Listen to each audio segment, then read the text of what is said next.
BPN. Ini yang banyak rumit di daerah kaitan dengan perbatasan sama pengelolaan lahan yang hakuna itu. PGU. Ya hakuna daerah mana saja? Kalau kabupaten lumayan banyak dan hari ini seringkali banyak sengketa. Nah, sepertinya tingkat kabupaten sulit memecahkan masalah itu karena ada kebijakannya kalau di ada datanya boleh pusat. data koordinasi berkaitan dengan Komisi 1 khususnya masalah kepegawaian dan tenaga pendidikan dan tenaga kesehatan. Saat ini realitas yang terjadi di Kabupaten Tasik banyak terjadi guru-guru PNS khususnya di lingkungan SD, SMP, pendidikan dasar. Itu dari satu SD itu yang ASN-nya ada bahkan yang hanya satu orang, dua orang dengan kepala sekolah. Dan ada beberapa kepala sekolah sampai megang 2 sekolah. SMP juga gitu, satu orang kepala sekolah megang 2 sekolah. Ya terjadi kekosongan kepala sekolah, terjadi kekurangan tenaga pengajar, banyaknya honorer seperti itu. Nah sementara kan kalau honorer kemampuan sekolah untuk memberikan honor yang lebih manusiawi juga berat, meskipun ada bos gitu. Nah beberapa kali kita dari komisi mendorong ke BKPSDM untuk mengajukan formasi. Ya kami berharap sih tadinya ketika misalnya tahun depan terjadi pensiun tenaga kependidikan ada misalnya 100 orang, berarti otomatis formasi yang harus akomodir oleh pusat juga ada 100 orang tenaga kependidikan baru gitu sebagai pengganti itu. Kami berharap seperti itu. Ya paling tidak itu yang paling pokok di pendidikan dan kesehatan. Tenaga medis juga sama, apalagi di situasi Covid seperti sekarang. Angka Covid Kabupaten Tasik kan naik terus. Saat ini bahkan asrama haji sudah dijadikan ruang isolasi tambahan. Kemarin asrama haji sudah menambah 20 kamar. Kata Dr. Adi yang di rumah sakit SMC itu per hari ini pun katanya ini akan ditambah lagi karena yang kemarin juga pernah rumah sakit umum daerah sudah jelas itu sudah tidak tertampung. Otomatis tenaga kesehatannya juga itu sangat butuh sekali gitu. Ya, terjadi krisis itu mohon untuk didorong gitu. Ya, aspirasi-aspirasi yang sudah tertunda beberapa tahun gitu, seperti itu. Jadi seolah-olah pusat itu memberikan formasi ke daerah tidak sesuai dengan pengajuan dan kebutuhan real di lapangan itu. Dan itu ternyata bukan hanya terjadi di Kabupaten Tasik, kabupaten kota lain juga banyak seperti itu. Kalau keluhan dari inspektorat, ini jumlah auditor yang tidak sebanding dengan beban kerja yang ada. Kemudian kalau dari kantor arsip, tenaga arsiparis juga itu sangat kurang untuk Kabupaten Tasik.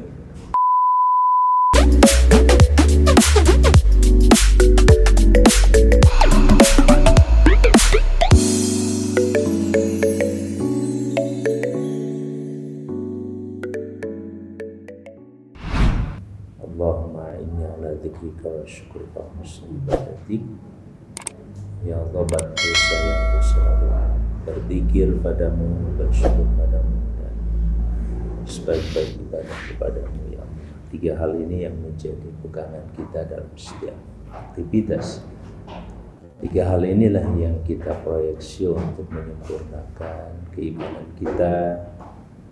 Bahkan sering saya mengingatkan diri juga ikhwah semuanya supaya tidak ada satupun aktivitas yang kita lakukan termasuk di mana kita mendapatkan trust ya dari Allah, amanah dari Allah, kecuali untuk meningkatkan dan menyempurnakan iman, ketakwaan serta persiapan husnul khotimah kita insyaallah menuju kematian di jalan Allah. Nah, kalau modalnya sudah seperti itu, maka insyaallah dalam bahasa iman dan wahtisaban, hitung-hitungan kita juga bukan dengan manusia, bukan dengan selain Allah Subhanahu wa ta'ala. Wah, saya kerja begini selama ini tidak dihargai gitu. Nggak ada bahasa begitu, karena Allah sudah menjamin inni la udhi'u amala minkum dzakarin aw untha. Sungguh aku menjamin amal perbuatan kalian, ya laki maupun perempuan, tidak akan sekali-kali disia-siakan.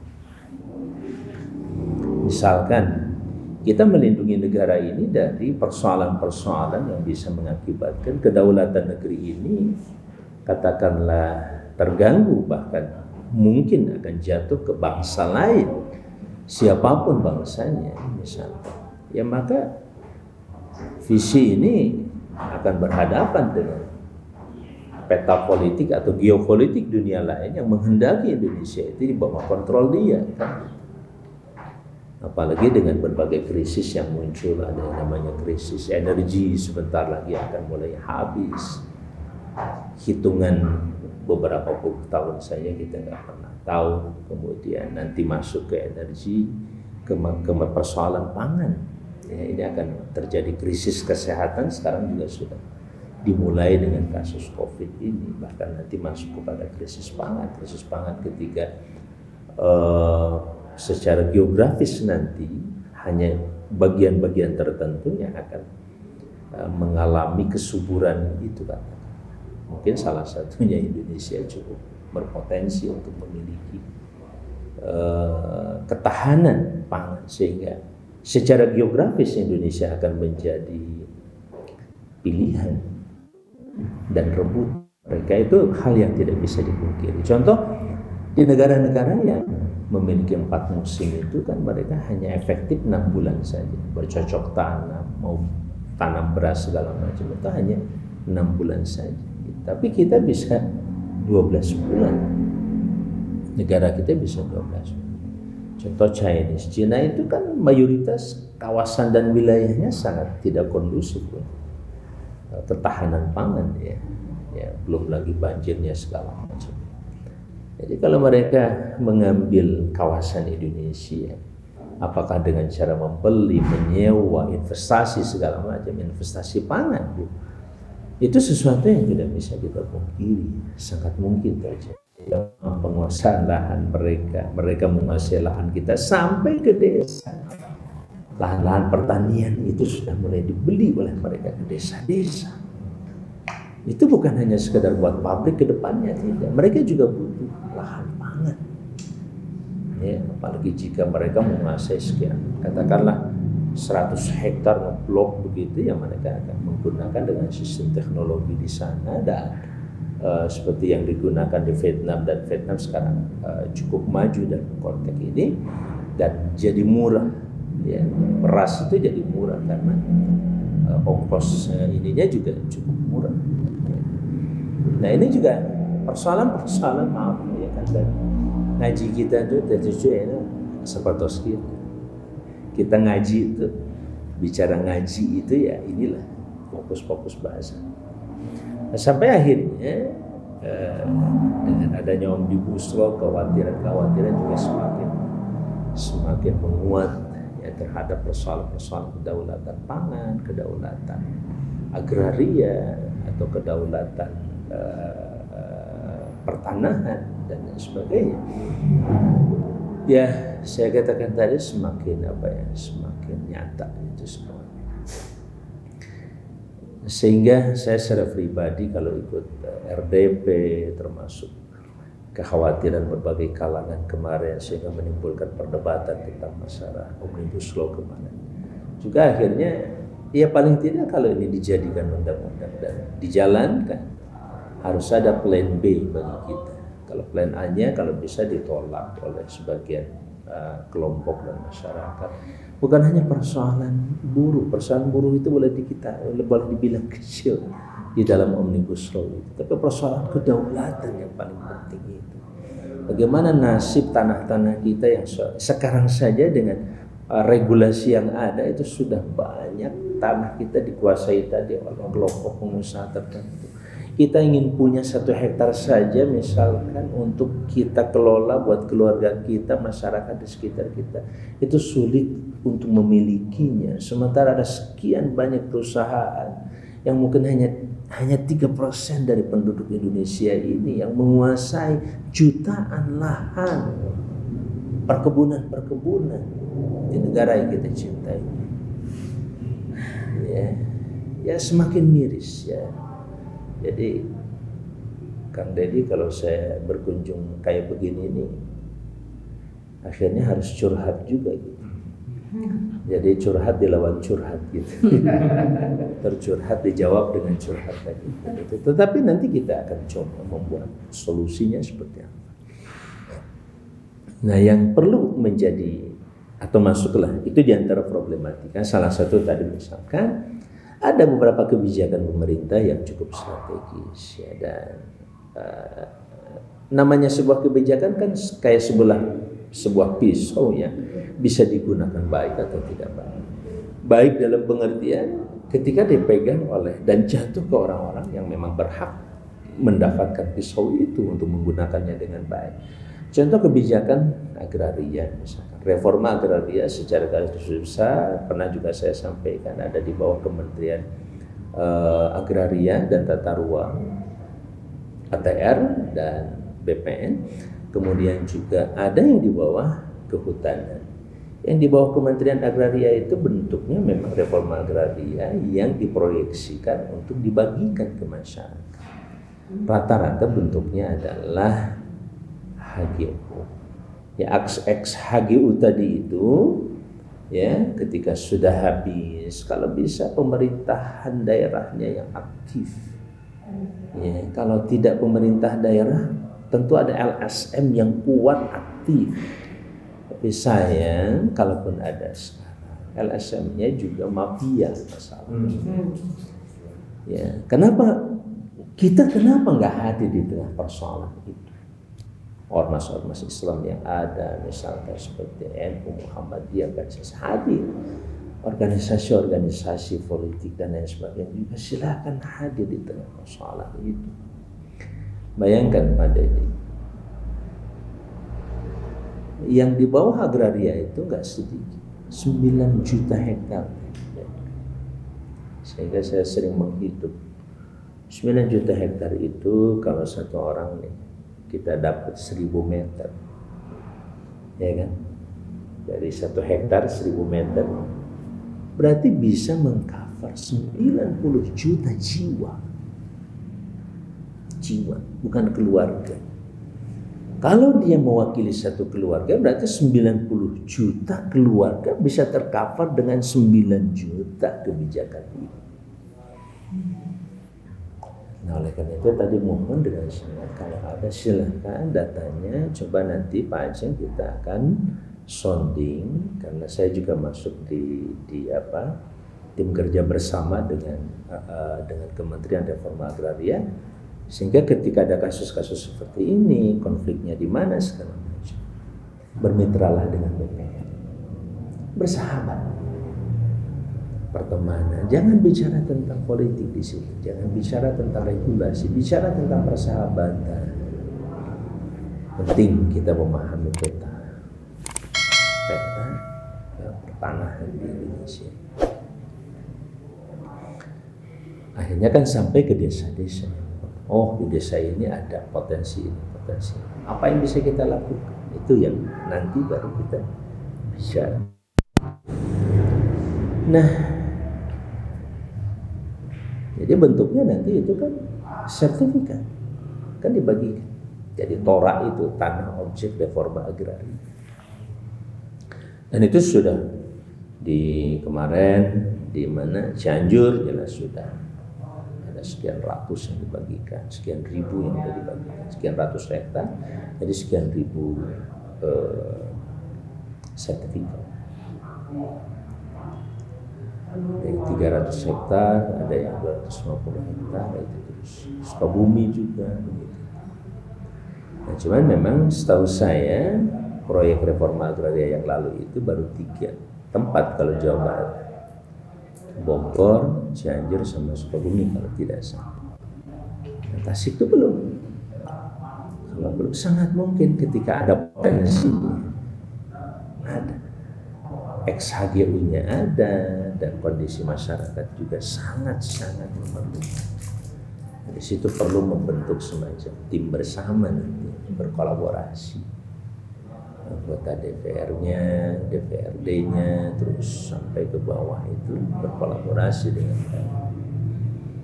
Kita kan punya kaidah mala yudrokulu la yudrokjulu.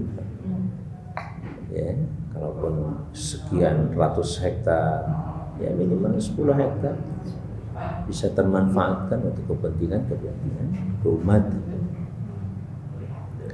Belum yang di bawah Kementerian Kehutanan. Kalau Kementerian Kehutanan untuk untuk toraknya tanah objek reformasikan itu sampai 4,1 juta hektar. Jadi bayangkan itu saja berarti 40 juta tambah 90 juta, 130 juta tercover sudah.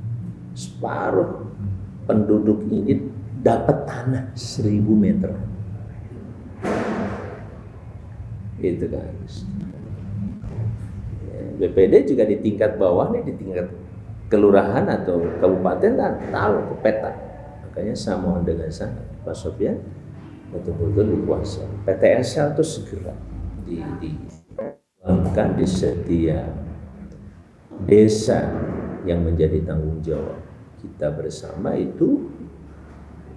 Perjuangkan dulu supaya dengan PTSL itu ketahuan tanah-tanah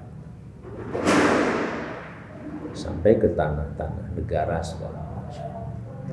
Nah sementara cucu ada 12 juta hektar masih di bawah Kementerian Kehutanan, itu alokasinya untuk hutan sosial. Hutan sosial itu punya semacam tujuan yang bagus dari pihak pemerintah. Masyarakat yang selama ini dianggap illegal logging segala macam. Nah, dengan kebijakan ini diharapkan tidak ada lagi kriminalisasi terhadap masyarakat yang terpaksa harus menebang pohon. Bahkan lebih jauh ketika masyarakat ini mendapatkan bagian dan dia merasa memiliki self of belongingnya sungguh dan nyata, dia bisa 35 tahun. Saya kira Pak Dedi terkait dengan persoalan tanah itu perlu diperdalam nanti. Maka saya sangat merekomendasikan supaya anggota-anggota DPR pun diundang presentasi tentang ini dan apa yang bisa kita lakukan. Ya, bicara oposisi itu bicara politik.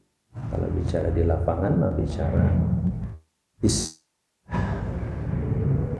karena persoalan itu ternyata setelah kita kaji lebih dalam itu memang, mohon maaf ya kalau saya melihat NU itu cukup cerdas dalam menempatkan persoalan politiknya.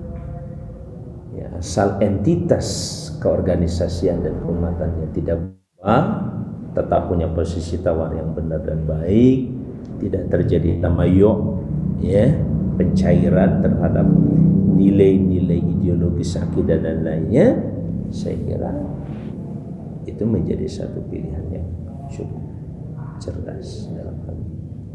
Kayak tadi malaikul laitsujulu. Ya, ketika sebuah kebijakan ini real nyata di mana-mana ada. Selama itu maslahat buat umat. Kita kan tidak pernah melihat ini jalur politik siapa. Itu penting, objektivitas kita melihat saya bekerja sama dengan siapa sekarang kalau sudah bicara kepentingan di lapangan. Ketika masyarakat dan umat itu membutuhkan lewat jalur siapa. Kalau DPD relatif yang ada tadi pertemanan, persahabatan. Ya, sehingga kami kalau DPD itu ya dalam konteks di lapangan kita saling membantu. Beri kami otoritas untuk ikut mensukseskan program ini, kira-kira gitu. Salah satu contoh tentang desa kemarin terakhir kita ada BUMDes juga sudah kita bahas beberapa pekan lalu, dan terakhir kita RDV itu dengan salah satu dirjen di Kementerian Desa terkait dengan desa digital rencana. Kemudian yang satunya lagi kan kolaborasi dengan Kementerian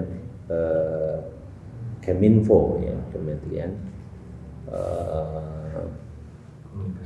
Informasi, Komunikasi dan Informasi.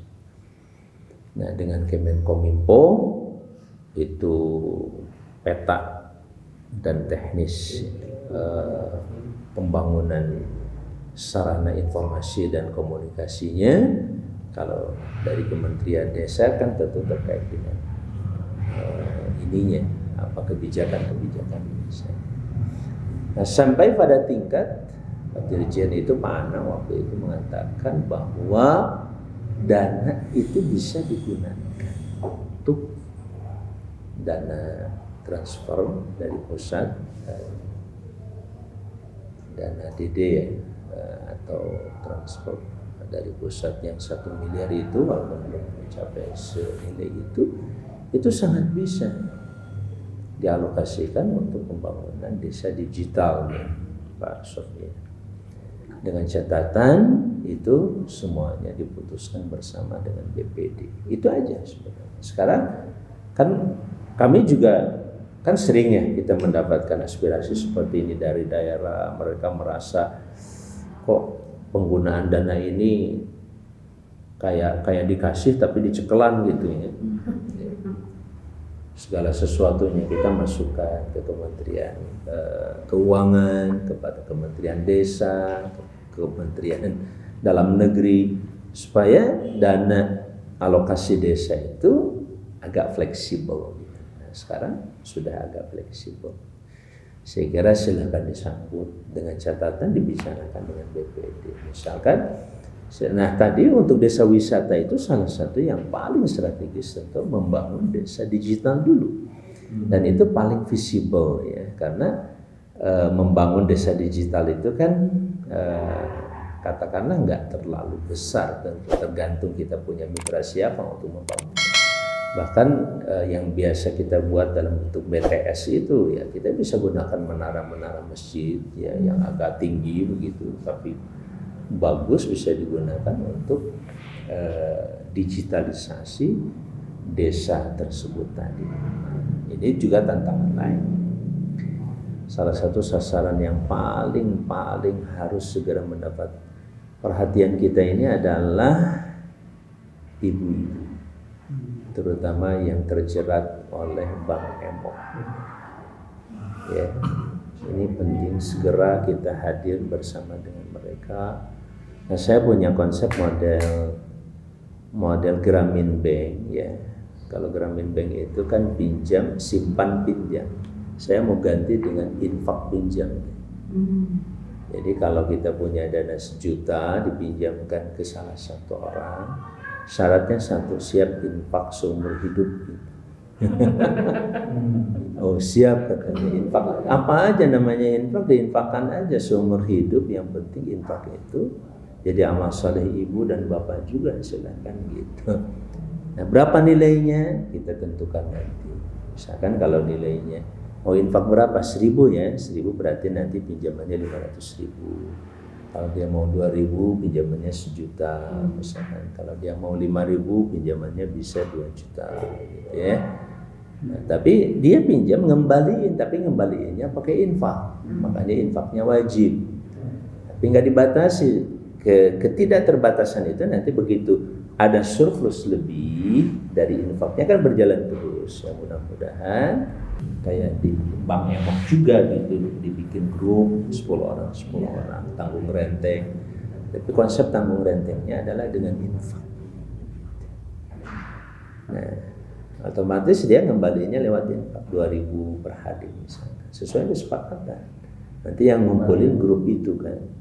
Nanti ada yang menghimpun per minggu atau per hari juga boleh, orang yang bisa menjadi kolektor di situ. Nah, ini juga buat kita peluang untuk berdakwah lewat jaringan. Dan ini sudah berjalan ya. Salah satunya berjalan di Bekasi juga jalan, kemudian yang di Madian, yang di Bandung juga berjalan ya model ini. Tapi kalau mereka infak juga yang 2.000 ya. Ya, cuman kita nanti akan coba kaji secara lebih matang lagi konsep ini dan kita uji coba nanti. Ya uji cobalah kita. Nah nanti dana-dana pinjamannya bisa dari sumbernya dari mereka, ke depannya pasti dari mereka insya Allah. Sekarang dana stimulannya kita yang mencarikan, ya kita mencarikan dana-dana zakat, ya kan daripada diberikan begitu saja secara konsumtif ya kita bina mereka nanti. Ya terutama pinjaman untuk usaha-usaha kecil mereka. Ya. Misalkan dagang karedo, dagang pecel, dagang apa, ayo kita siapin dengan 500.000 dulu. Setiap hari ibu infaknya. Kalau infak tuh berkah, bahasanya juga ada berkah. Yuk. Ini salah satu kita akan coba. Bahkan punten di tingkat desa jika berhasil ini Pak Sofyan, antum bisa keliling ke seluruh RT. Cuman alasannya ngecek ini kan, gimana ininya infaknya. Nah kita akan payungi dengan koperasi. Jadi bahasanya nanti koperasi infak pinjam, bukan koperasi simpan pinjam. Jadi koperasi, tapi itu salah satu core-nya di situ. Kemarin juga kita dari Cimerak itu juga mendapatkan masukan yang cukup besar di sana itu. Pak Dadi dan Bu Cucu, Pak Dadi itu lahan mereka itu ya satu desa itu 1.200 hektar. Makanya saya tadi dengar antum cuma 60 hektar, kecil sekali. Karena rata-rata di Bandung 250 hektar, ya 1 hektar lebih itu ya, yang Bandung Barat. Andriawan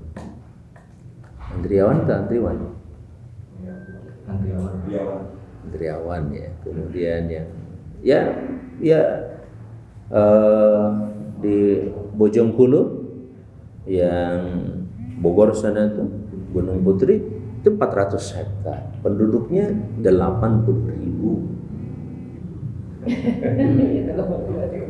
Itu contoh. Itu hasil keliling ini kan faktual itu. Saya baca struktur di tingkat pusat itu namanya sebuah partai politik itu penting mengikuti struktur ketatanegaraan supaya make sense tuh dari atas ke bawah regulasinya apa, ketika ada persoalan di regulasi ini kebijakan programnya segala macam itu langsung bidang terkait itu yang mengatasi dan mengadvokasi. Kita masuk ke situ.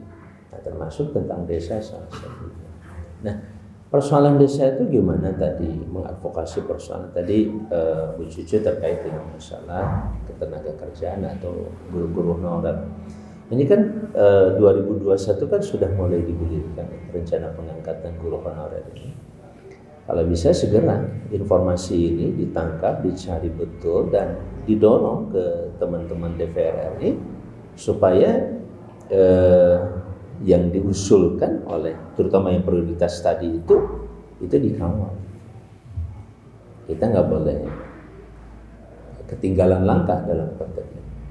Kalau ketinggalan langkah nanti keburu disalib orang lagi kan gitu.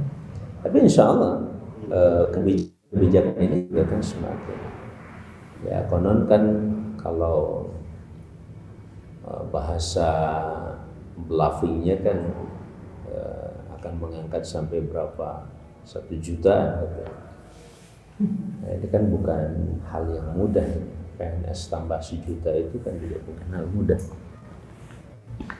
Nah itu kemarin saya katakan lagi bahwa di mana nanti kalau ada pengalaman begini boleh nanti sharing ya Pak Dadi. Saya juga sedang menghimpun pengalaman-pengalaman dan uji coba yang sudah berjalan ini justru kita akan coba tambah nanti misalnya.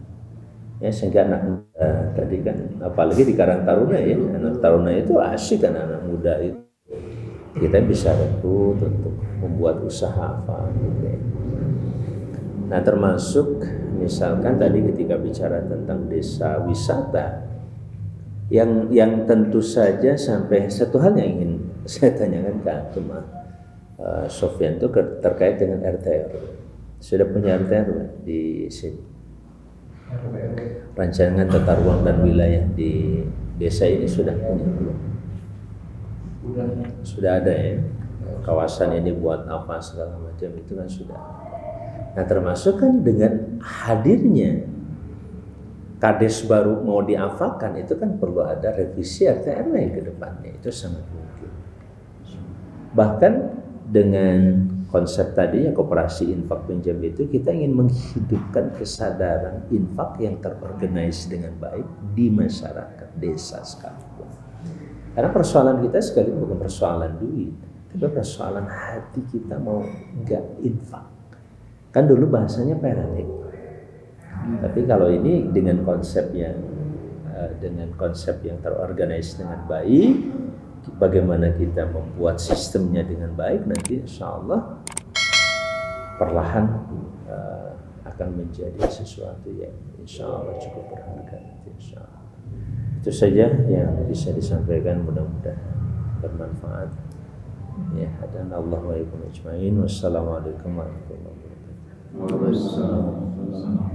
Jangan lupa like, share, subscribe.